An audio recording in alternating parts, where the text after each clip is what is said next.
impact he had in this community, winning the national championship there in, I think, '82. I was a young kid at that time, and I just remember the presence of Coach Thompson throughout the city. And I got to know Coach Thompson during the latter years when I got into coaching, and working on the radio, obviously, him and Doc Walker, I got to know him over the years. And, to be able to bring the Terp brand to my high school is kind of surreal. I don't think very many times Maryland stepped through the doors here when I was in high school or within the city limits. And so, for us to bring the flagship state university in Maryland here to my hometown, to my side of the city, the south side of the city, which doesn't get a lot of things like this, it's a win-win because it gives our players an opportunity to give back to the community that we're trying to get to come support us.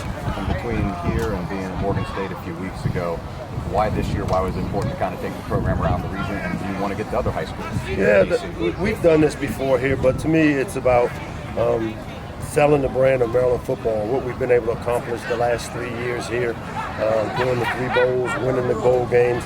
For us to take the next step is not just about our football team, it's about our fan base, our supporters.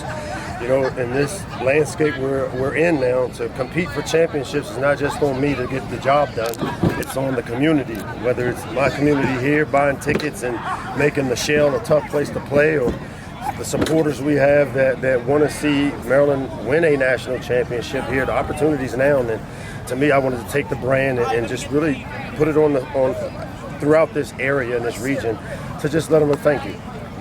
I know obviously spring game next Saturday. What have you kind of liked so far about spring ball? What's kind of caught your eye? It's been really competitive.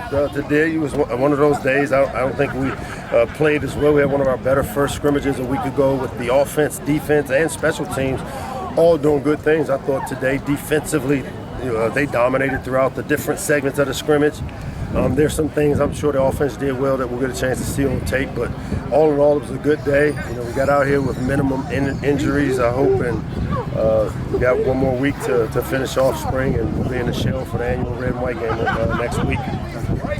Being back in the quarterback room this spring, does it take you back a little bit? Does it re-energize you, just being able to work directly with such a young group of quarterbacks? Yeah, it re-energizes me to have that room, to be with the players. When you're a head coach, sometimes you're the guy that they always, I deal with all the stuff. Well, when you develop the relationship that room gives you, it does kind of reinvigorate me. It gives me the bird's eye view I need to have as to how they prepare, and then to see the way they take it from the meeting room to the film room, as we've had pretty good competition. So excited about being back.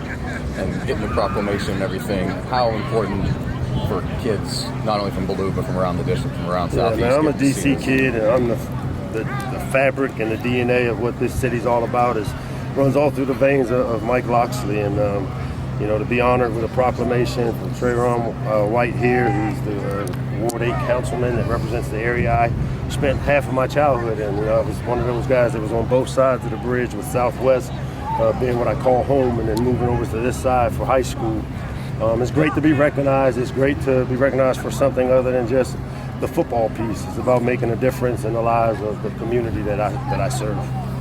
With that being said, Coach Locksley, I wanted to talk about the talent that we have in the DMV and what we're seeing now with the University of Maryland, being here at Ballou High School, last week at Morgan State University, just to spotlight the campus of the University of Maryland football program, to keep that home talent so they don't go out to the University of Ohio, the Floridas, the Alabamas, because we have tremendous talent in this area. Yeah, there's no doubt, and we all know it. When you look at the last couple of draft classes, I think there's been 26 guys drafted just from this area alone. So I've never backed away from the fact that for Maryland to compete for championships starts with keeping the top players within that 2-hour drive of our campus right here at home. And it's not just on me to do it anymore. I can't stress it enough. I mean, as the head coach, we put the sweat equity in. We're out doing the work.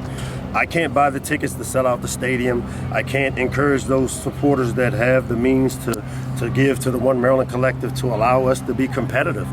A national championship was won in this area by the late John Thompson in basketball, and I'm very motivated to do the same thing for Maryland football. With that being said, Coach, I was out at the University of Maryland Virginia game, and that atmosphere that night was incredible, and I had a great time on that night. Just a reminder of what University of Maryland football atmosphere can be with a winning program. Yeah, there's no doubt, with the UVA being a great rivalry for the years that we spent in the ACC conference, it was a great environment, but it's one that we want to consistently have. And to win championships, it starts with having that championship environment, putting a championship caliber team that does things the right way on the field. And we're taking the steps necessary to be that type of team. Appreciate your time, Coach. Coach, you had a lot of young talent stepping up all over the board. Great to lead someone who's obviously got some relevance in hockey units. What's it been like for him and for some of the other young guys? Yeah, I think it's been a crash course for the young guys. You know, this is the toughest time of the year to come into the program because you come in during our winter conditioning, which is basically the iron or the fire that kind of forges the iron. And so you come in and it's almost like a shock to the system with like a boot camp mentality. But I've loved the way that these guys have taken on the coaching. They're putting in the extra time. These guys come from big-time high school programs where they understand how you prepare. And, you know, I've been pleased with the way all the young guys that are out there, mid-year grads that are participating, I'm pretty happy with the way they picked up things.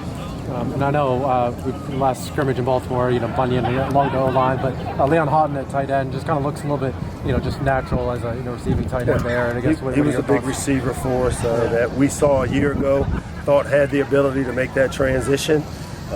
Today, we'll be interested to see how he took a step forward in a new position. He's athletic enough. He's got talent. That tight end position is one that's really been successful in this system, and he's a guy that we think can help us there. Thank you, Coach. All right, thanks, guys. Appreciate it. Thank you.